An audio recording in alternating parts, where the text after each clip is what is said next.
Hello friends, followers and channel members, welcome to another video here in Microsoft Flight Simulator 2020, and today we are talking about World Update number 6, the update that covers Germany, Austria and Switzerland, home of the Alps of course. So how has the update gone for you? It's been pretty straightforward, everything's gone swimmingly and nothing is broken. Or has it? Well, first of all, actually accessing the download has proved to be quite problematic for some people, including myself. So yesterday when the download came out, I fired up the Flight Simulator. It tells you there's a mandatory update. Of course, you close the Flight Simulator, the Microsoft Store opens up, and I'm looking and I'm searching for the update, and there was no update to be found. It turns out that you now need to download something else in order to get that update working. So if you are having trouble downloading the new World Update number 6, as I was, this is what you need to do to be able to get your App Store to update it. After launching the Flight Simulator, being told there's a mandatory update, and then not being able to actually download it, you open up the Microsoft Store, and when checking for downloads and updates, there was nothing there for Microsoft Flight Simulator. What you had to do was you needed to go in and do a search for the Xbox app. Now this isn't something we've ever had to do before, but after downloading the Xbox app, get that downloaded and then launch it. So the Xbox app does have to be running. So if we go ahead and just click launch, that'll fire up in a couple of seconds. Of course, internet connection is required. Once that has been launched, and you'll just see me bringing this in, we can ignore that, just minimize that down to your taskbar. Once that's been launched, then you can go ahead, have a look in the downloads and updates, and again this time you should actually find Microsoft Flight Simulator in the list, and you can go ahead and download the latest update. If that doesn't work, then close the Microsoft Store, leave that Xbox app open and running, and then when you go back in, it should be working. So once you've got the update downloaded and actually installed and working, once you get into Microsoft Flight Simulator, remember that update was only the start. You need to go and download all of the new scenery if you want to have that new World Update information available. As well as doing that, you must update your packages. As you can see here, I had a few packages that were outdated, and just because everything normally gets a little bit of an overhaul with these updates, you do want to have the latest packages installed. Otherwise, they could cause a conflict, and we know that leads to crash to desktops. Speaking about crash to desktops then, this is one of the things that they say in the release notes has been addressed. Obviously not all of them, because when I tried to fly my first flight, I had a crash to desktop. Now remember, before updating, you need to empty your community folder, and I did that. After the sim had loaded for the first time, I exited the sim. I then put everything back in from my old community folder, brought it all back into the new one, launched the simulator, no issues, tried to do the first flight, and then we had a crash to desktop. Okay, fair enough. We relaunched the simulator, and now they have introduced something called safe mode. Now for those of you familiar with Windows, you'll have heard that phrase before. You can launch Windows with in safe mode with all of the apps in the background sort of disabled. Now it seems you can do the same with Microsoft Flight Simulator, and you can see that if the sim has detected that it crashed unexpectedly, the next time it launches, it gives you the option to launch the simulator in safe mode, which basically disables your community folder.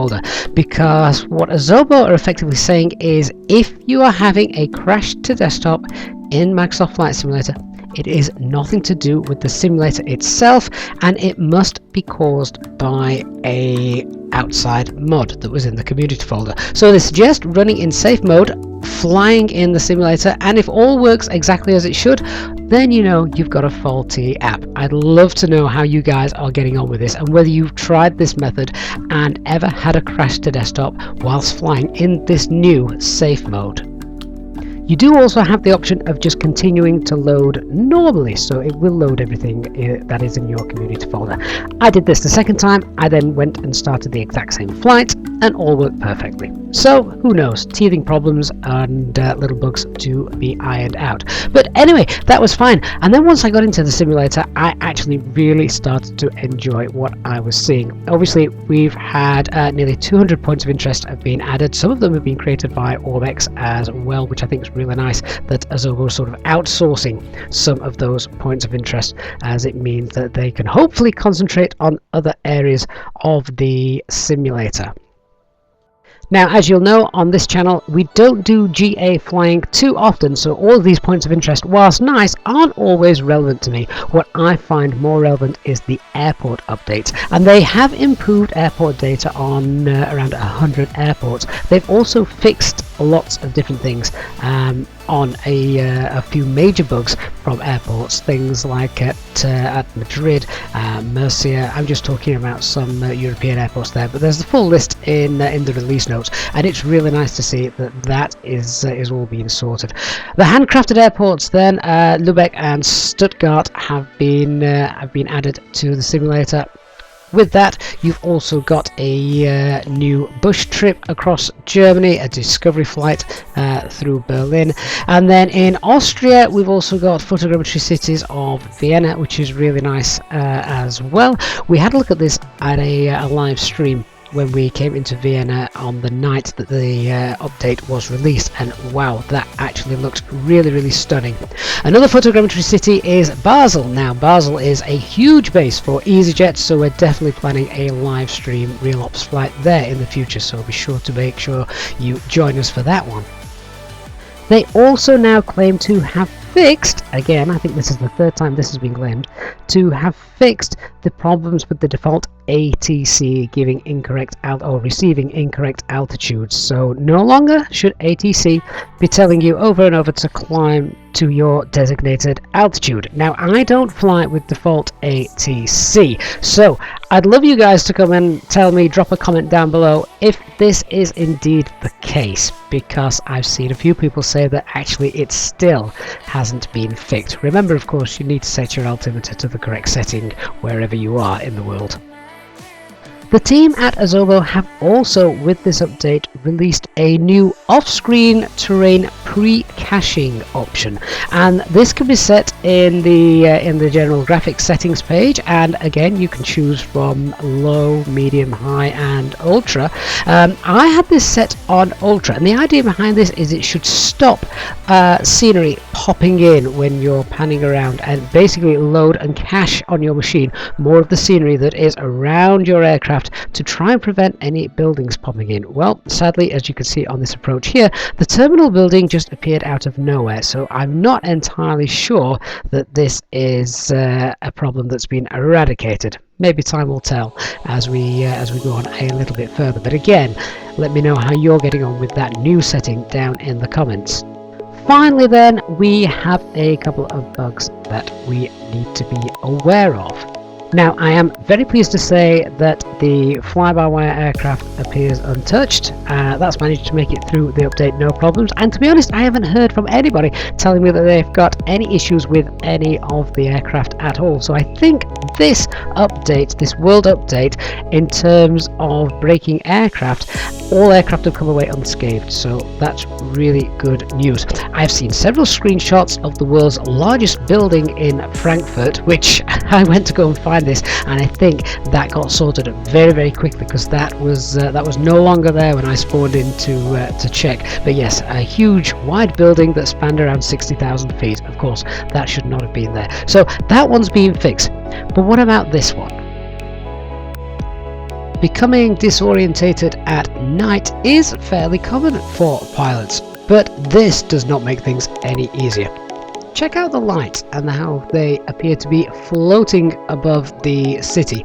Nothing matches up, and there are also cases as well as you pan around the camera from inside the aircraft, all the lights suddenly disappear and then come back on again. Almost looks like there's been a power cut. But we can't fly like this at night time, because this is just simply ridiculous. As it turns out, there's a very simple fix. If you go to your options setting, you'll see I had my render scaling set above 100.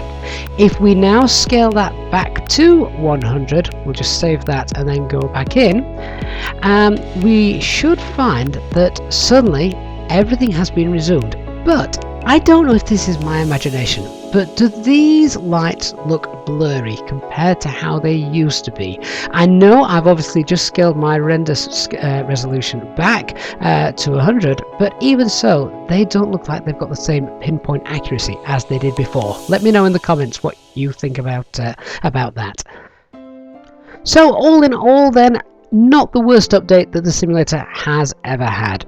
No aircraft have been broken, and I have to say that the actual part of the world that has been updated looks simply stunning. Get in a GA aircraft and just go and explore the Alps, for example. You'll see that it looks absolutely phenomenal, although I think on the day I recorded this I couldn't do it in live weather as it was rather murky and misty. But that's the beauty of a simulator, you can set whatever weather you want. Thanks so much for watching, guys. If you found that useful, then please do give the video a like to help other people find the channel. Hit the subscribe button, turn on that notifications bell so you don't miss any future content or live streams, and I look forward to seeing you in the next video. Bye bye for now.